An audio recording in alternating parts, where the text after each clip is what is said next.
Good morning. It's Thursday, May the 5th, and this is The True Conservative. Welcome to all the butchers, bakers, and candlestick makers out there. I'm Ron, your host, and the only true conservative in the United States today. So after the daily declaration for spiritual warfare, the Pledge of Allegiance, and the Star-Spangled Banner, we will have Don't Be Dan, Concede Nothing, No Free Lunch, Humility, and Frontier Town. All that and more when I get back.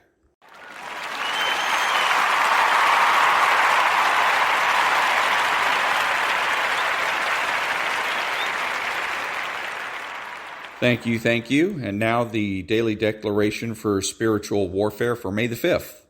I rule the sea and the waters by my strength. I rule the sea and waters by my strength, and I am mightier than the noise of many waters or the mighty waves of the sea. The sea is mine, for I made it, just as I formed the dry land. When you go down to the sea in ships and do business on great waters, you will see my works and my wonders in the deep. It is I who commands and raises the stormy wind, and who lifts up the waves of the sea. I cause them to mount up to the heavens and to go down again to the depths. I will calm the storm so that its waves are still and guide you to your desired haven. I will make a way into the sea and a path through the mighty waters. Psalms 93:4, Psalms 107:23 through 30, and Isaiah 43:16. Prayer declaration. Lord, you rule the sea and the waters by your strength, and you will not let any evil waters overflow my life. Your power will protect me, and no evil waves will rise up against me, nor will I be cast into the depths of the sea. Just as you dried up the sea and the waters of the great deep to make a road for the Israelites, so too you will make a road through the sea for the redeemed to cross over. Amen. And that was the daily declaration for spiritual warfare for Thursday, May the 5th.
Thank you.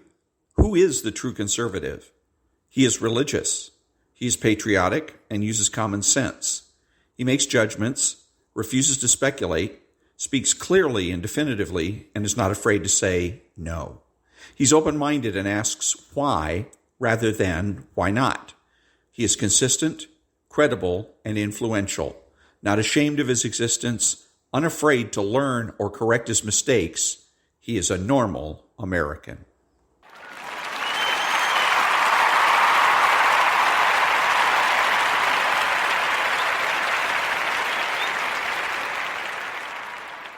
Thank you. Politics. All politics comes down to one thing: change. Whether or not to change, how, when, where, and why. All political positions, therefore, relate to one's position on change. The people that make the presumption for change are on the political left, and those who make the presumption for the status quo are on the political right. Everyone who makes the presumption for change is looking, ultimately, for a perfect society.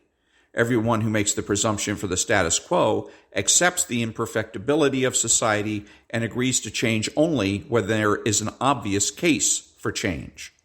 The true conservative, and only the true conservative, is on the right. Everyone else is on the left. There is no middle and no neutral. The cafeteria is closed.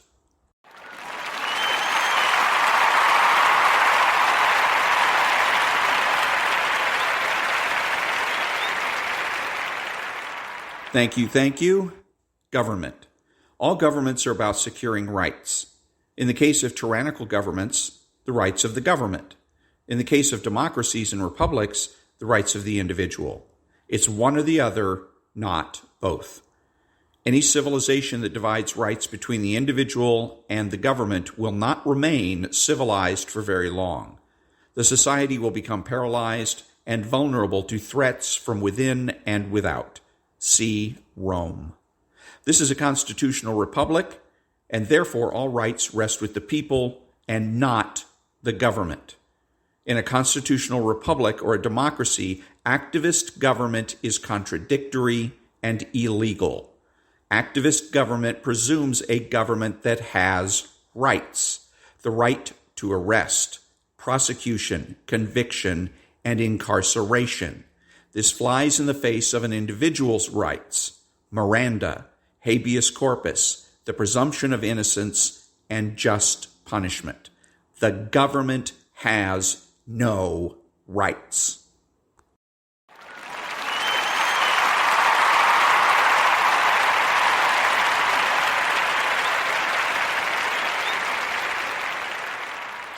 Thank you. So the true conservative, part of the one of the key features of being a true conservative is refusing to concede. Do not concede anything. I hear Republicans, have heard them for decades and whatnot, conceding the Democrats as being the party of diversity, the party of environmentalism, the party of feminism.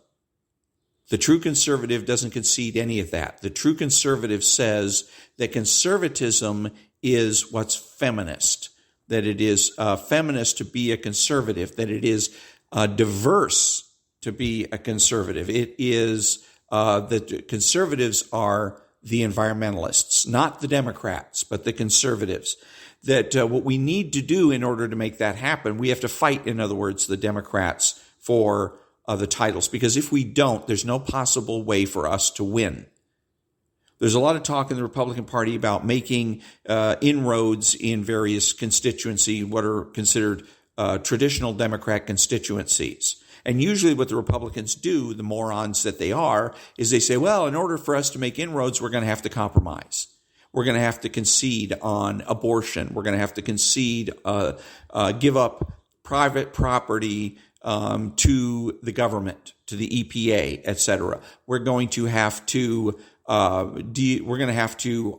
BLM, et cetera, et cetera, et cetera. No, we don't have to do any of those things. What we simply have to do is fight the Democrats for the titles that they now currently enjoy uncontested. So one of the ways to do that is with diversity. Let's take a look at that. Instead of we will go ahead and we're going to be the party of diversity. But what we're going to do here, because the real issue racially is integration. This country, it must be integrated. There's no room for hyphens in the United States of America. We can't have that. That's just not going to cut it. So there is, because then what you're doing is the left is now creating nations, or trying to create nations, black nation, Hispanic nation, etc. No. Integration, one country made up of many nations, but the country is that which everybody brings something to the table, everybody gets to take something away. A melting pot, for lack of a better term. So how do we do this? We go ahead and use diversity as a metaphor. The left loves to use metaphors. So we will simply use diversity as a metaphor for integration. And that way we can challenge the left for that issue. Because if we can convince people, blacks and Hispanics, we're the party of, quote, diversity, unquote, that's how we're going to attract blacks and Hispanics to the Republican Party. Not by conceding that the Democrats are the party of diversity. Because if you do that, then why would anybody that's black or Hispanic want to come to the Republican Party? Why? They won't. So, the true conservative, again, to sum up, the true conservative is the person that concedes nothing.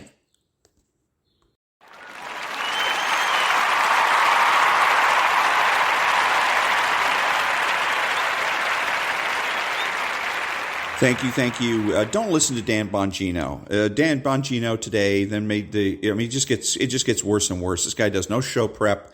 He's stupidest. So today he says, boycott Subway. No, don't do that. If we conservatives had boycotted every time somebody called for a boycott, the list of products that we would not be able to buy would be about 3 feet long. We wouldn't be able to eat, drink, or anything. So don't listen to that. Subway apparently hired somebody Dan doesn't like and thinks is some kind of a communist or whatever, and that's fine. Let's just assume that that's correct, that this lady that they hired is some kind of a wacko commie. Great. If you're going to boycott, you don't boycott their food.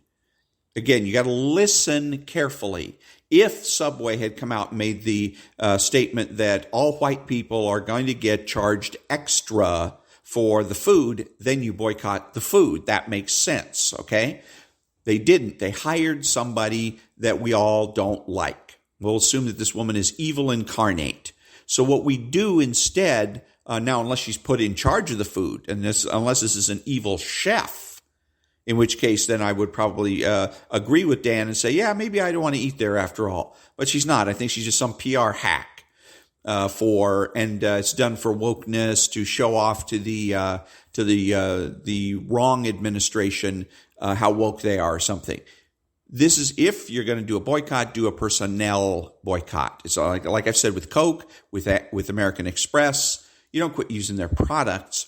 What you do is you just simply refuse to fill out applications and go there for work, to find employment or to get a career. Stay away from that standpoint. Another good thing to do, of course, if you've got the time, put in the application and put in a resume, go in there for an interview, and then start giving them a rash of grief. Say, hey, you're not this the same Subway that hired that stupid B-word what's-her-face, are you? You're not the one that hired that woke piece of crap. And then just keep going on and on and on until they tell you to leave. And that way you've made your point. But again, if you're going to boycott them personnel-wise. Don't go there looking for a job. Tell your friends not to go there looking for a job. Fine. But as far as eating their food, if you're hungry for a Subway sandwich, go get one. Don't be silly. Don't be stupid. Don't be Dan Bongino.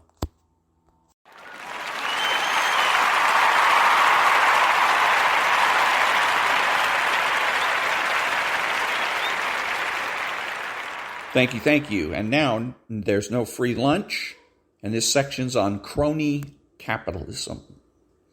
Quote, crony capitalism is about hollowing out market economies and replacing them with what may be described as political markets. In political markets, the focus is no longer upon prospering through creating, refining, and offering products and services at competitive prices. Instead, economic success depends on people's ability to harness government power to stack the economic deck in their favor. While the market's outward form is maintained, its essential workings are supplanted by the struggle to ensure that governments legislators, and regulators favor you at other people's expense. In that sense, crony capitalism certainly constitutes a form of redistribution, away from taxpayers, consumers, and businesses focused on creating wealth and towards the organized, powerful, and politically connected, unquote. Dr. Samuel Gregg. A critique and a comprehensive definition rolled into one. What Dr. Gregg has done here is to offer the most simple and fair definitions of crony capitalism while simultaneously demonstrating the basis for its destructiveness. And that was, there's no free lunch.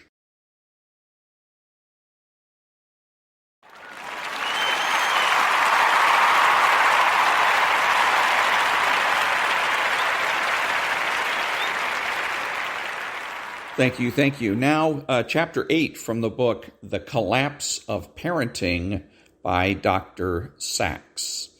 The first thing, teach humility. When I meet with parents, I sometimes ask in regard to their children, what is the most important thing to you? What are you trying to help your children to become? Parents often answer, I want my kids to be happy, to be fulfilled, to be kind. That's great, I say, but when I ask, how are you going to help your child get from here to there? What will it take for your child to reach that goal, to grow up to be a kind person, an honest person? Many parents aren't sure how to respond, particularly in the United States. Parents are likely to confuse fulfillment with success. The assumption seems to be if their child goes to a good college and gets a good job, then personal fulfillment is assured.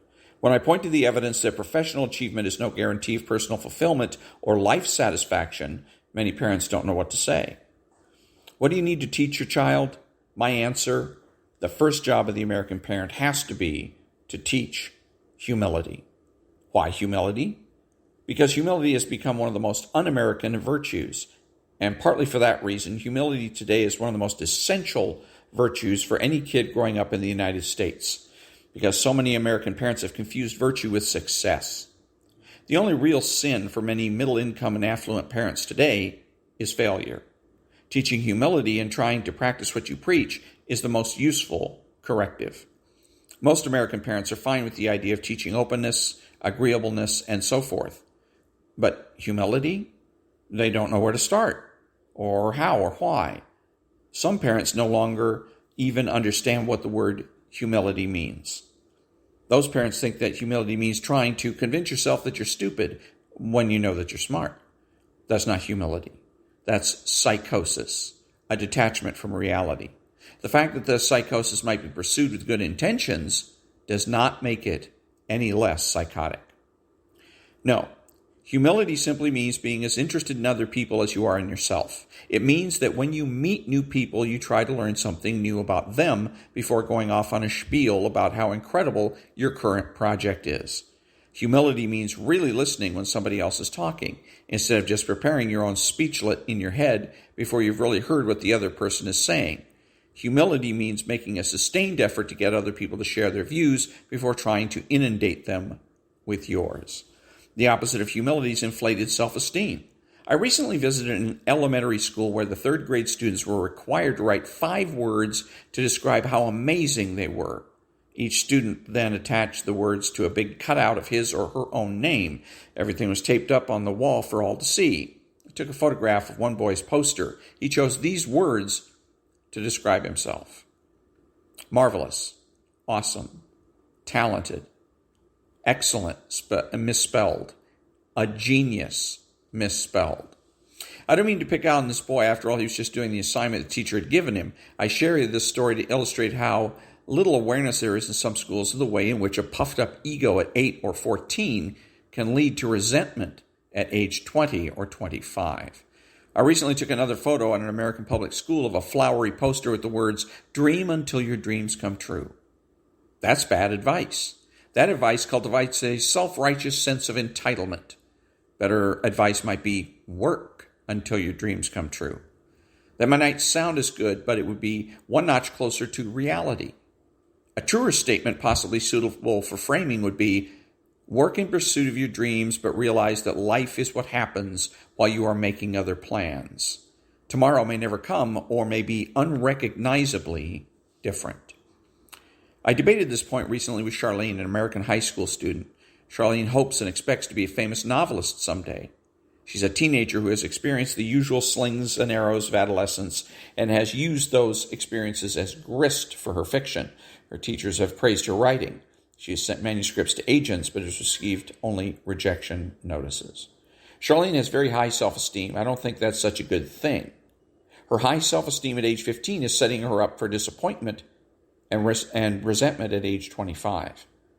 I've witnessed this trajectory many times. Soaring self-esteem in childhood and adolescence, carefully nurtured by parents and teachers, predictably leads to a crash after college, typically about 3 to 5 years after graduation, when it slowly dawns on the young adult, the same adult who had been so talented as an adolescent, that she's actually not as talented as she thought.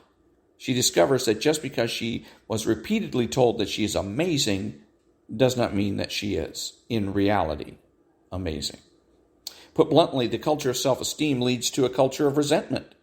If I'm so wonderful but my talents are not recognized, and I'm still nobody at age 25 working in a cubicle, or not working at all, then I may feel envious and resentful of those who are more successful than me. How come that other young writer got her novel published and she was on the Today Show, and I can't even get an agent? One parent recently said to me, "Kids need self-esteem. I want my daughter to have the courage to apply for that big job, her dream job, and that requires self-esteem."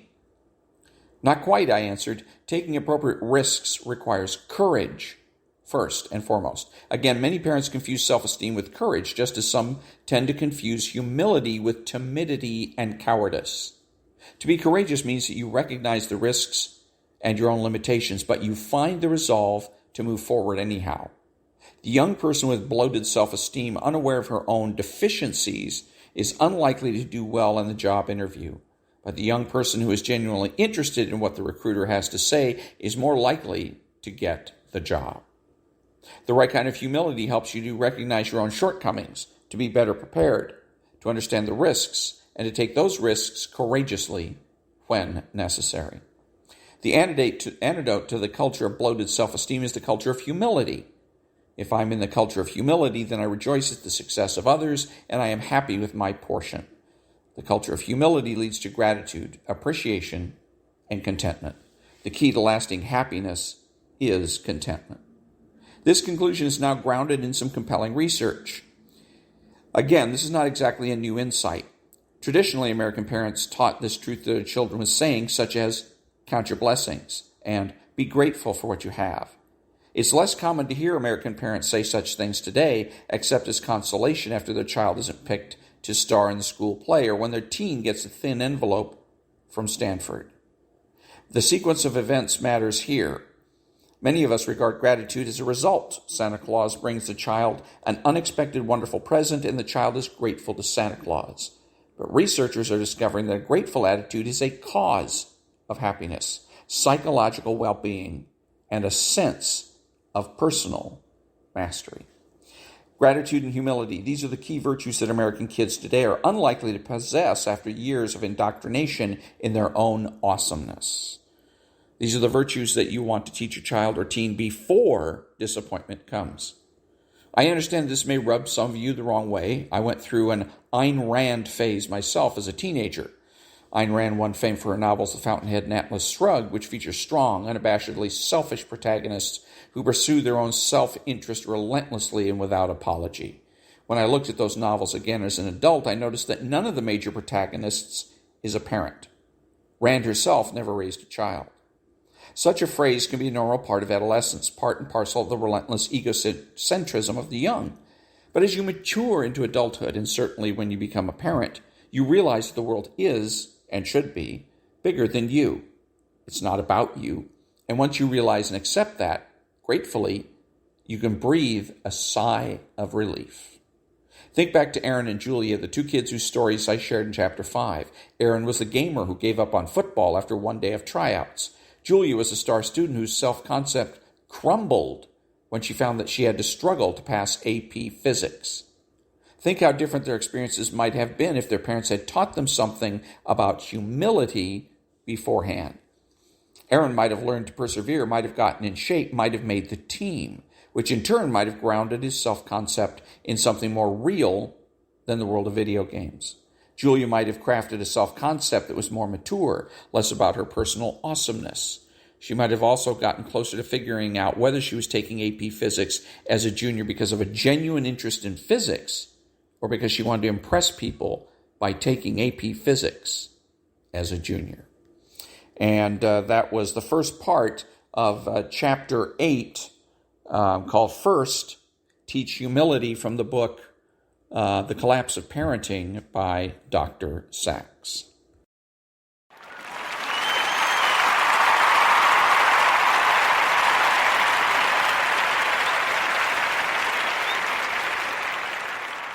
Thank you. And now the second part of Chapter 27 from the book Tales from My Bicentennial Year by Michael Buell, about a family in Gansevoort, New York, in the Adirondacks in 1975 to now it's 1976. So, and in Chapter 27, it's called Frontier Town, where they got tickets. One of the parents got tickets to go to this theme park called Frontier Town. It's like a Wild West place. They got Indians, and they've got cowboys, and they've got the bad guys, the James Gang, and all that stuff.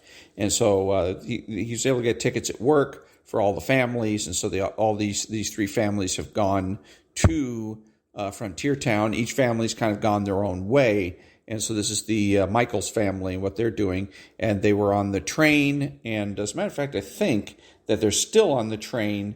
And so they're being attacked by Indians. So Chapter 27, second part of Chapter 27 from Tales from My Bicentennial Year. If I knew one thing from the movies, the Indians attacked the people. There are about 6 or 7 Indians on horses chasing the train down. They're hooting and hollering, definitely charging the train. The train conductor came over some sort of loudspeaker and said, "Hang on, folks, those darned Indians are attacking again. We'll shoot at them to scare them off. You can help if you have any guns. Just aim and fire, and we'll try and outrun them." Oh my gosh, we were being attacked. Why would my parents take me to a place where I could get scalped by Indians? This was crazy. "Get your gun out and shoot at them," my dad yelled. Kathy and I pulled our guns out, loaded the caps in, and started firing at the Indians. The conductor was also firing at them. A big cowboy in the back of the train was pointing a rifle at the Indians and firing away. It was a gunfight, pure and simple. The Indians were hooting and hollering and firing their rifles at us. They got pretty close to the back of the train, and the guy in the back yelled at them, "Hey, you Indians are supposed to fall off the horses already." He fired again, and all 6 of them went down with one shot. Just like that, the gunfight was over. The conductor came on the loudspeaker and said, "We must have some sharpshooters on board. Way to go, deputies. You helped save the train." Wow, we actually helped them. The sheriff was there at the train station and asked us if we got the Indians. I asked him, "If you knew there were Indians on the train path, why didn't you go get them?" "I have to protect the town, kid." That was that, I guess. My mom noticed that the rodeo show was starting in a few minutes and that we should go see that. We found our seats, a split log bench with slivers, and settled in for the show. It was okay. The cowboys rode a bull, lassoed and branded calves. They had guys in clown suits that would go out and bring the bulls back to the pen after the cowboys fell off. The best part was, after they were all done, the clowns took us kids and put us on ponies and walked us around the corral a couple of times. My mom suggested that maybe it was time to go on the stagecoach ride. That sounded pretty cool. So we moseyed over to the stagecoach area. The coach pulled up. A lady dressed in an outfit that made no sense to me. She was wearing a big puffy skirt, a loose white button shirt, and high heels. She was wearing a ton of makeup, which you asked me clashed dramatically with her big poofy red hair, which was in a bun kind of thing. "Howdy, folks. Y'all want to ride on the coach?" "Certainly," said my dad. "Well, all right then. Hank is your driver. Have a good time and watch out for the James Gang," she added. Hank looked the part. He had the Wild West thing down pat.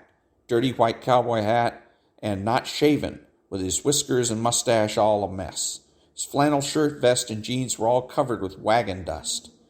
"Howdy, folks. If you want, you can ride up top. You get a better view, or you can ride inside," he said. We all begged to ride on top.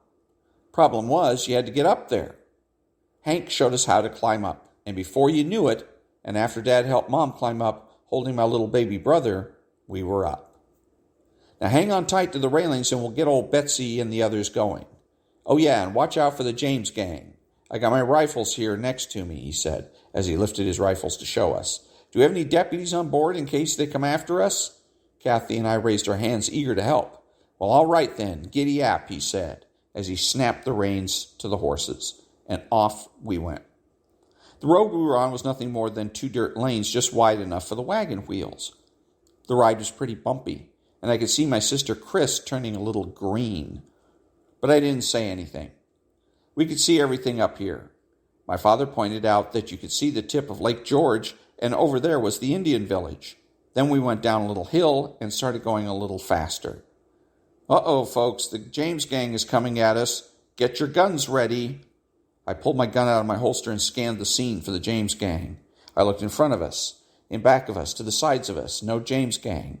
Then they came up around a corner and were charging us. They looked like mean hombres, black hats, bandanas over their face, long black coats, guns firing into the air. Fire at 'em, deputies. Here they come, Hank yelled. Hank got out his rifle and was firing like crazy. I aimed real careful and popped off a few shots. Kathy was firing at them too. My dad was just sitting there laughing at us. He had his arm around Mom, sitting there in his classic white t-shirt with his Marlboros hanging out of his pocket. At that time, he wore his hair slicked back and his sunglasses. You'd think he was trying to look like the Fonz. Why are you laughing, I asked. The James gang is coming, I persisted. Relax, it's all part of the show, he said. Show nothing, I thought. These guys were coming at us with guns ablazing. They were getting real close. They weren't stopping. Hank fired off a few last rounds and then set his gun down. They got us, folks. They're going to rob us.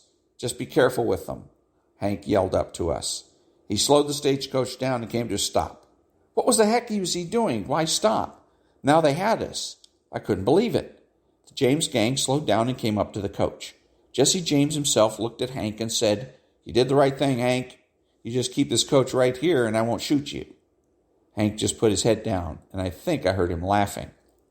Jesse James and crew came right over to the side of the coach. You folks are being held up and robbed. I don't want any hotshot deputies getting any hero thoughts in their minds. So you all drop your guns right now, he yelled at us. That was enough for me. I dropped my gun like a hot potato. Clunk, it hit the floor of the coach. Kathy did the same thing. As my dad would later say, I was shitting pickles. How on earth could I come here for fun and be robbed? I don't have any money, mister. I spent it already at the trading post, I said sheepishly to Jesse. You buy that gun you just dropped on the floor? He snarled back at me. Yes, I said. I don't want your money. He circled his horse around the coach, slowly eyeballing everything. My dad was just laughing and smirking. Hey, funny man, what's in your pocket? Jesse yelled up to my dad. Smokes, my dad snapped back. Well, that's just what I'm here for. What kind you got? Jesse wanted to know. Marlboros. Dad now seemed annoyed, when he answered back. Well, that's just what us cowboys like. Throw me down that pack and y'all can mosey on back to town, Jesse demanded. Give me your smokes, Dad, and let's get out of here, I demanded from Dad. That's right, mister. Listen to your boy and give me them smokes and all will be okay, Jesse stated. You can have one for each of you, not the pack. Deal? Dad asked. Deal, Jesse answered. Dad, thankfully, threw Jesse 3 smokes out of the pack. Jesse took them, pulled down his bandana, and said, Got a light? Dad threw him down his lighter. The 3 of them lit up the Marlboros, threw the lighter back, turned their horses around, and took off. Hank snapped the reins again, and we were off. Thank God. I still couldn't figure out where the sheriff was. Lots of criminal activity here. Obviously not a very good sheriff. My dad, still laughing, asked us if we were okay. We made it back to town alive and all in one piece. I think everyone was happy to get off that bumpy stagecoach, especially my sister Chris, who looked a little less green after walking around a bit. We went to the saloon for some lunch. We went through the swinging doors to the saloon, and the cowgirl waitress asked us if we wanted a table next to the stage. She said something about a can-can show coming up. We got our food, which consisted of Wild West burgers and fries. And for drinks, we got something called sarsaparillas that tasted like root beer. The can-can show started. 3 girls dressed in big skirts, white poofy shirts, high heels, and tons of makeup came out and danced. I recognized the stagecoach lady as one of the dancers. I guess all the town peoples had more than one job. That was pretty neat, I guess. We walked out, and there was a lot of commotion in the town. One of the townspeople told us that James' gang was coming into town. They had enough of the sheriff, and there was going to be a shootout at the OK Corral. Wow, a gunfight. Maybe now that worthless sheriff would have to earn his keep. The whole town was walking over to the OK Corral. We all lined up trying to see. The town mayor came out in the middle of the crowd, and he had a microphone with him. I'm pretty sure they did not have microphones back in the Wild West, but whatever. Howdy, folks. I'm sure you've all heard now the James gang is coming. Has anyone been robbed by them yet? He asked the crowd. My dad raised his hand and said, "They got my smokes." Another guy piped up and said they got his smokes too. "Well, they're a mean bunch, folks," he commented. "Rumor has it that this mean bunch is coming here at noon. They mean to take on the sheriff in a gunfight. Sheriff Dan needs all the deputies to help him gun them down. Can you all help?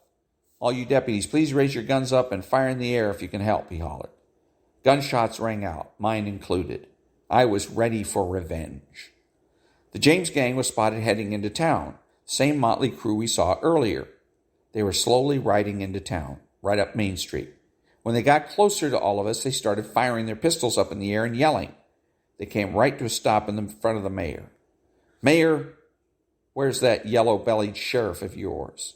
It's time we put a stop to him and showed him and you this is our town," Jesse screamed at the mayor.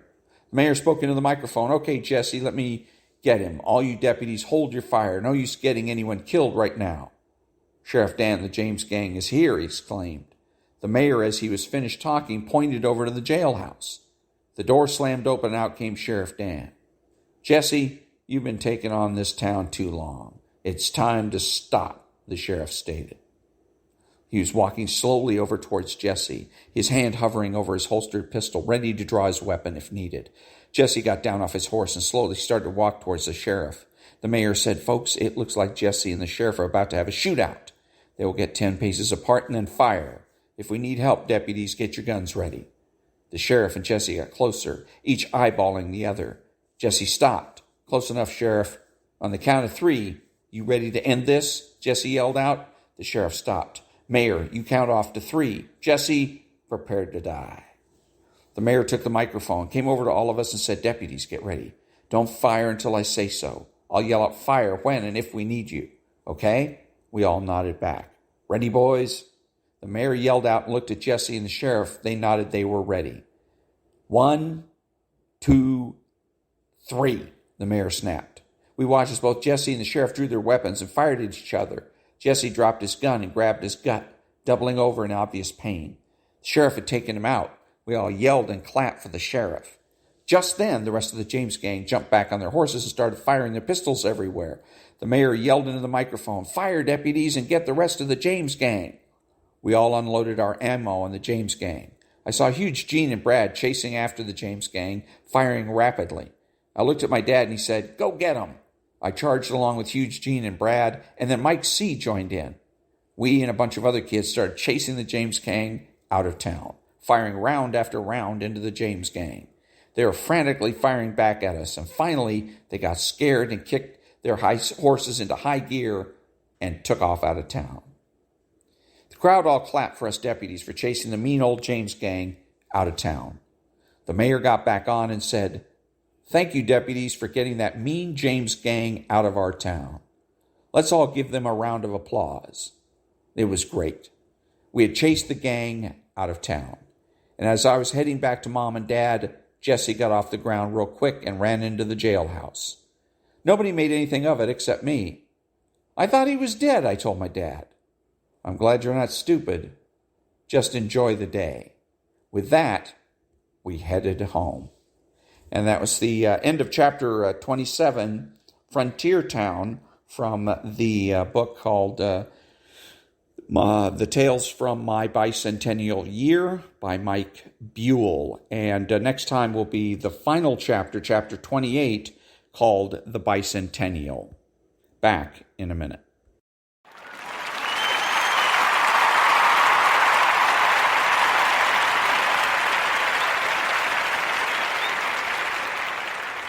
Thank you, thank you. I'm Ron, your host, and the only true conservative in the United States today, bidding adios to all of the butchers, bakers, and candlestick makers, and reminding you to listen to the John and Ken Show on KFI AM 640, Monday through Friday from 2 p.m. to 6 p.m. Pacific Time. Also, KFI needs to bring back Brian Suits and his show, The Dark Secret Place. Hashtag bring back Brian Suits. Until next time, be honest, be smart, be beautiful, and remember that the left has no authority, no power, and they can't win.